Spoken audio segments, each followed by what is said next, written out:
সংযুক্ত আরব আমিরাতে এক প্রবাসী বাংলাদেশি লটারিতে জিতেছেন ২০ মিলিয়ন দিরহাম, যা দেশি মুদ্রায় ৬৬ কোটি ২৯ লক্ষ টাকা।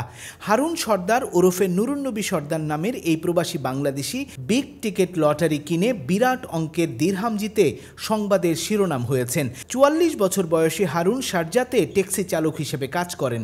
গেল ১৪ সেপ্টেম্বর তিনি ও তার ৯ বন্ধু মিলে লটারির টিকিট কিনেছিলেন। লাইভ ড্র অনুষ্ঠান থেকে বিগ টিকেটের উপস্থাপকরা তাকে ফোন করে জয়ের সংবাদটি জানান। অবাক ও আবেগ আপ্লুত হারুন বিস্ময়ে তখন কোনো কথা বলতে পারছিলেন না।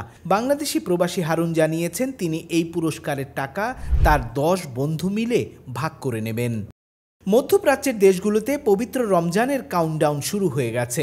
সংযুক্ত আরব আমিরাতের জ্যোতির্বিজ্ঞানীরা আগামীতে রমজান মাস কবে শুরু হতে পারে তার একটা পূর্বাভাস দিয়েছেন। তারা বলছেন নতুন বছর ২০২৬ সালে রমজান মাস শুরু হতে পারে ১৯ ফেব্রুয়ারি থেকে। গালফ নিউজ এই খবর দিয়েছে। সেই হিসেব অনুযায়ী আগামী বছর বাংলাদেশে রোজার শুরুর তারিখ হতে পারে ২০ ফেব্রুয়ারি। সেই সাথে জ্যোতির্বিজ্ঞানীরা এও পূর্বাভাস দিয়েছেন যে আমিরাতে রোজার সময়ের তাপমাত্রা থাকবে ১৬ থেকে ৩২ ডিগ্রি সেলসিয়াসের মধ্যে। সেই সাথে দেশটিতে রমজানের সময় বৃষ্টি থাকতে পারে পুরো মাস জুড়ে। বাহরাইনে নারীদের জন্য সংরক্ষিত স্থানে পুরুষদের প্রবেশ নিষেধ করা হয়েছে। কেউ ঢুকে পড়লে পেতে হবে কঠোর শাস্তি।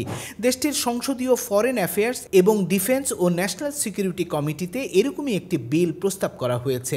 দ্য ডেইলি ট্রিবিউন এই খবর দিয়েছে। খবরে বলা হয়েছে বিলটি অনুমোদিত হলে কোনো পুরুষ যদি নারীদের জমায়েতের স্থানগুলোতে প্রবেশ করার চেষ্টা করে তাহলে তাকে সর্বোচ্চ ১ বছরের কারাদণ্ড বা ১,০০০ বাহরাইনি দিনার জরিমানা করা হতে পারে।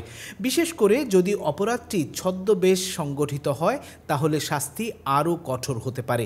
এই বিল প্রস্তাবকারী এমপিরা বলছেন আধুনিক প্রযুক্তি ব্যবহার করে কিছু পুরুষ অনৈতিকভাবে নারীদের জন্য সংরক্ষিত জায়গায় প্রবেশ করেছেন, যা নারীদের গোপনীয়তা লঙ্ঘন এবং ব্ল্যাকমেইলের ঝুঁকি বাড়াচ্ছে। এই বিষয়ে বাহরাইনে প্রবাসী বাংলাদেশিদেরও সতর্ক থাকা প্রয়োজন। কুয়েত সরকার জাতীয় সাইবার নিরাপত্তায় একটি সচেতনতামূলক প্রচারণা শুরু করেছে।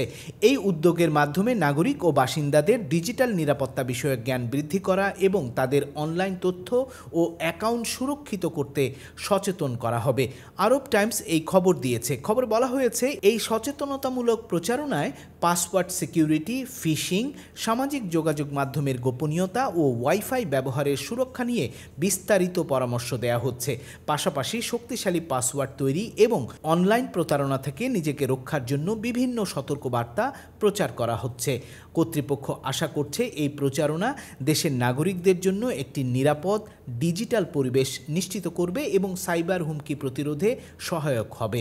কুয়েতে আছেন ৩.৫ লাখ প্রবাসী বাংলাদেশি যারা এই প্রচারণা থেকে উপকৃত হবেন বলে আশা করা হচ্ছে।